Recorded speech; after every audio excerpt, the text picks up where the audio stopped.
But as your pastor, the Lord prompted me this week that I got to share with you something, that a place where I think we can grow together. I think a place where we can make better choices. And it's not fun to talk about financial giving. Now, I'm not going to preach a sermon on it. No, I'm not going to drag it into points 2 and 3. I'm going to talk about it for a minute. I want to say, hey, look, this is where we can make better choices as a church. I want to let God minister how God ministers. Do you know, I pulled up the national average of churches our size, and I said, what is the national average for giving for a church of our attendance? And I look at our giving, and I go, we're half. We're half of the national average. We should have twice as many funds to influence our community, to build our church, to hire people to reach out. We support a women's ministry in Addis Ababa, Ethiopia. Oh, I'd love to give them more. I'd love to be able to reach out to them and help Nick and Jessica Lowe influence these young ladies who are coming out of a sex industry and giving them a trade, and they're making small micro businesses that are growing into things and giving them purpose, but we can't support them the way that we should. Forget the stained carpet and some of the aesthetics around here and the parking that needs to be done and the kids ministry that needs to be expanded and all of these things that need to happen too. But church, we're not trusting God with our finances and our resources. Galatians 6:7-10 says, do not be deceived. God cannot be mocked. A man reaps what he sows. I'll pause right there. Some of you are struggling financially. And I often ask you, when you're struggling financially, how much are you giving away? Like, I can't afford to give. And I'm going to tell you, you can't afford not to give. Come on, somebody, right? If you know, you know. I remember I've been there. I was in my late 20s, early 30s. And somebody pulled me into their office, a pastor, a man in which I'm still friends with. And he had a conversation with me privately about giving. And I had some questions, and I left, and I was angry. Like, who are you to judge what I give? And I tell Stacy, you're not going to believe this. She goes, we probably should. I'm like, what? We probably should consistently give. I've seen it work before. And we were broke, y'all. Like, I was active duty Coast Guard, working a part-time at Home Depot, and still enjoying Wick Juicy Juice and government cheese. I didn't have money. We didn't have it. Driving 2 used cars, we didn't have it. And I said, all right. I started taking over the finances, not because she couldn't do it, but because the Lord told me to. I think it was the right thing to do. I said, we're going to start giving 2%. And we can't give 2%, because if we give 2%, we can't pay the electric bill.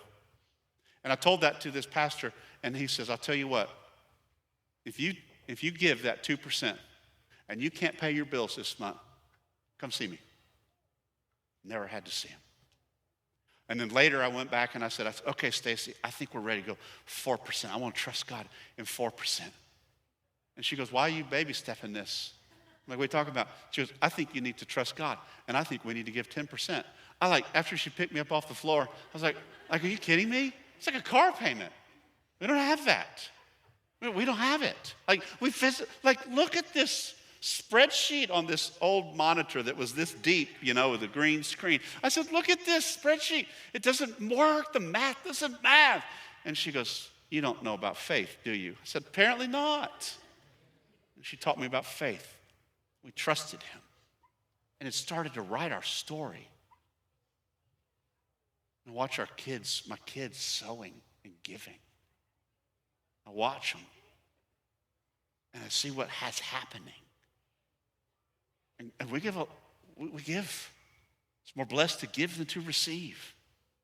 And I'm not here to say, oh, you give and your financial problems are going to go. I still got debt. I could take the money that we sow into the church and pay off our debt pretty quickly. But God said, it doesn't work this way. You have to trust me. Look, I could go on, but I'm not going to. But I am going to leave you with some scriptures. First, I want you to see Proverbs 11:24-25. One person gives freely, it gains even more. I can't explain this to you, church. You have to experience it. Another withholds unduly, but comes to poverty. You're making choices in the writing of your story. A generous person will prosper. Whoever refreshes others will be refreshed. You're going to see later in the sermon, I'm not talking like, oh, you give and great things are going to happen to you. Right? I'm going to say you're going to give and you're probably going to have to make some hard choices.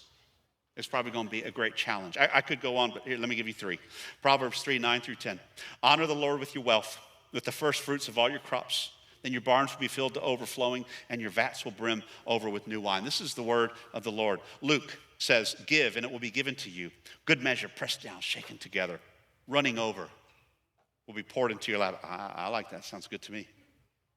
In Malachi, we read, bring the whole tithe into the storehouse. Test me in this. Only thing I highlighted for y'all in boldface, I want you to see it. Test me in this, says the Lord Almighty, and see if I want to throw open the floodgates of heaven for you. Listen, your reward for giving you may never see. You may never see it. You may never see it. It may be the body that he physically touches and heals. It may be the car accident that never happens because of your flat tire that you're complaining about. You never know how God is going to bless you when you give. But most of you, probably 90% of you, you don't understand this. And you're not being taught it. And you're not being practiced. And you wonder why things are always going to hell. I'll tell you why, because you're not investing into heaven. Some of you think it's time, talents, or treasures. Oh, I'll give them my talent. I'll give them my time. But I don't have the money. You're missing the mark. There's a comma and. It's how we sow. We reap what we sow. When we invest, we return. And the kingdom is where we invest in.